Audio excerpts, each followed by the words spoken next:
Let me tell you a story. Let me tell you a story about this girl. For today, we call her Julie.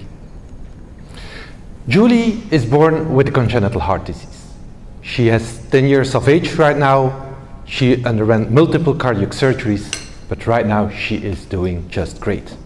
However, Julie and her parents are having some concerns. What to expect from her life? How will her life look like when she is an adult? Who will take care of her medical condition when she turns into adulthood? And maybe most importantly, are healthcare providers also taking care of Julie beyond her heart defect? ACHD care providers are trained and prepared to provide care for Julie when she becomes an adult. ACHD providers give the best of themselves to take care of Julie's heart. However, are they also fully prepared and fully equipped to provide comprehensive and holistic care beyond the heart defect? This is important in order to allow Julie to have a prosperous and meaningful life. And one element in this matter is that we as providers need to empower Julie.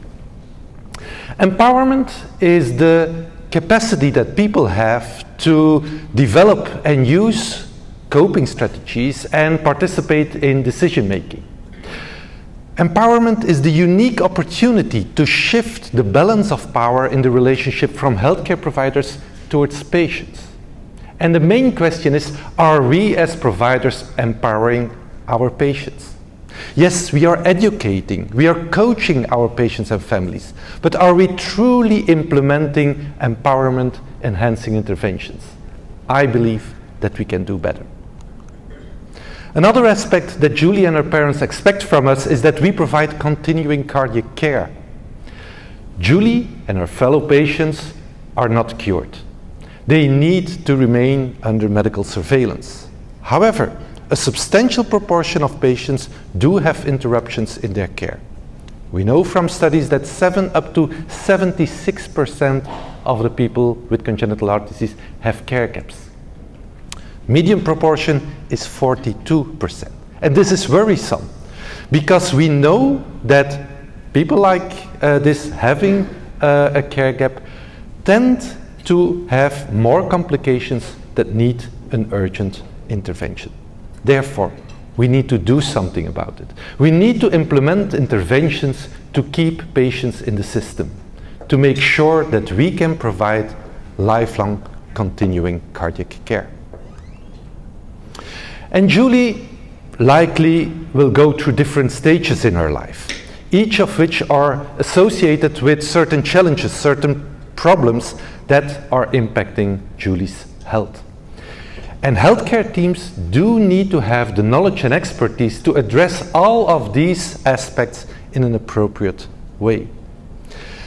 Admittedly, today we know very well what advice to give to our patients regarding sport activities and contraception. We know very well how to deal with pregnant women with congenital heart disease. However, regarding the more distal phases in life, we know far less. Who among us has expertise in, let's say, menopause? Who is sufficiently knowledgeable about cognitive decline and dementia? Who really has know-how in terms of geriatric care? These are the expertises that we need to have in our team. And of course, Julie doesn't want to blame us. She doesn't want to kick us in the pants for not doing a good job. But it is fair that she is expecting from us that we take up our responsibilities and not only look at Julie from her heart disease point of view, but look beyond her heart defect as well. For Julie and for all the boys and girls, men and women with congenital heart disease, we need to more adequately take up these kind of issues that are important to the patients, that are important in their life. Let's empower our patients. Let's safeguard the cardiac care that they need on the longer term. And let's make sure that the healthcare teams do have the appropriate skill mix to adequately address those issues that are important to our patients. This is our responsibility. We owe this to Julie and to all our patients. Thank you very much.